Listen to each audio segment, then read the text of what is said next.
By mid-October of 1775, General Richard Montgomery was weeks into a protracted siege of Saint-Jean, the major British post and shipyard on the Richelieu River. The garrison had proved to be determined and had thus far resisted the Continental Army's efforts to force a surrender. Hoping to isolate the fortifications, Montgomery authorized Major John Brown to lead an attack on Fort Chambly, another British post downriver. After a short siege, Brown's force compelled Chambly to surrender on October 18th, cutting off Saint-Jean's lines of communication. The British troops at Saint-Jean could hear cannon fire from the siege at Chambly. 2 days later, they learned of its fall, and also that a relief column from Montreal had been turned back.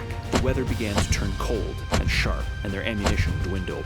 Buoyed with additional powder and supplies they had captured at Chambly and new reinforcements from Connecticut, the Continentals prepared an additional gun battery to bombard the beleaguered British post. The American batteries opened fire on November 1st, hurling over 1,000 rounds of shot and shell into the British lines, who responded as best they could. After a full day of shelling, Montgomery sent a flag of truce to negotiate a surrender. Fort Saint-Jean capitulated to Montgomery on November 3rd, making over 600 soldiers and civilians prisoners. By the 13th of November, Montgomery had taken Montreal, and on the 19th, Continental forces intercepted the British garrison that fled the city, making prisoners of them, too.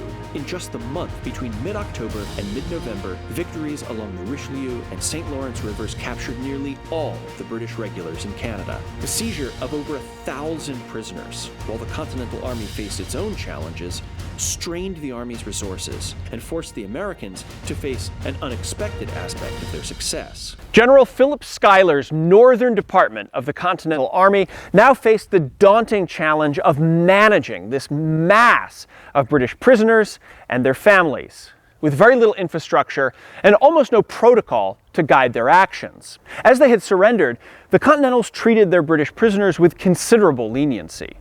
General Richard Montgomery had been a British officer and well knew the expectations for the treatment of prisoners, and he was eager to uphold the highest standards of civilized warfare.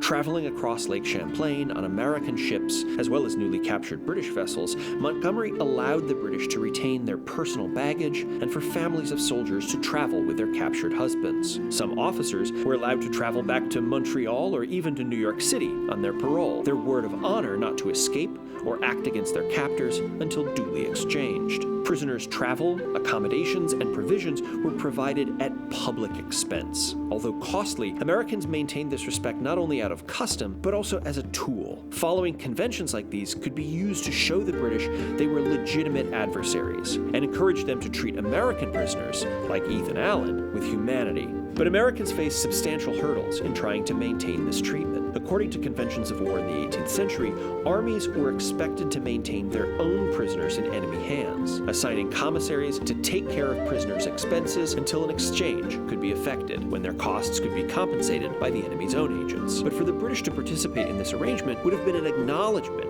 of continental legitimacy, who the British viewed as rebels and unworthy of the conventions of war. They couldn't deny the success of the Continentals in the field, however. The first captives from Chambly, including more women and children than soldiers, began the march south in late October. They were destined for Connecticut, which was where British troops captured at Ticonderoga in May had been taken. Nearly 200 individuals traveled by water and land, stopping at Crown Point, Ticonderoga, Fort George, and eventually Albany, before heading east into Connecticut. The over 600 prisoners from Saint-Jean were on a different scale, and after crossing the lake, the train of prisoners was broken up at Ticonderoga. The two regiments captured, the 7th Royal Fusiliers and the 26th Regiment of Foot, would depart separately to prevent overwhelming the Continental garrisons further south. By the time these captives were in Albany, the final wave of British prisoners taken in the St. Lawrence River was on their way south. Along with all these troops was what Schuyler and Montgomery noted as an astonishing volume of baggage, women, and children. Spanning almost 2 months, this movement of prisoners further strained already weak colonial supply lines and finances. Having committed to feeding and housing the captives, British soldiers and their families needed food, and their officers appealed to Schuyler Schuyler for shoes and blankets for their men who were taken without their winter clothing. But American troops often lacked these same necessities. Dozens of wagons and boats loaded with prisoners and their belongings streamed away from Canada, but those same vehicles were needed to forward troops, supplies, and provisions for the ongoing American invasion, leaving Schuyler struggling to ensure that the resources headed south got back north where they were still needed. By late November, the Continental Congress intervened. Hoping to ease the burden of maintaining the growing volume of prisoners, they ordered that the British troops captured in Canada were to be redirected to Reading, Lancaster, York, and eventually Carlisle in Pennsylvania. Coming in the middle of this vast movement of people, the order further complicated the handling of prisoners, whose journey now continued for hundreds of miles more into the American countryside. There, they would winter until British victories in 1776 gave them American prisoners that they could be exchanged for. However challenging, the Continentals' treatment of their prisoners at this stage was still a tool of their cause. This was not yet a bitter war for independence, but rather a struggle for their common liberties as Englishmen.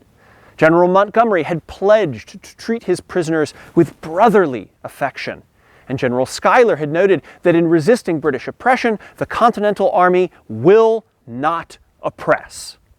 But their treatment of prisoners, and the British response, would test those values, especially as the war continued and the American drive north into Canada ground into a stalemate that winter.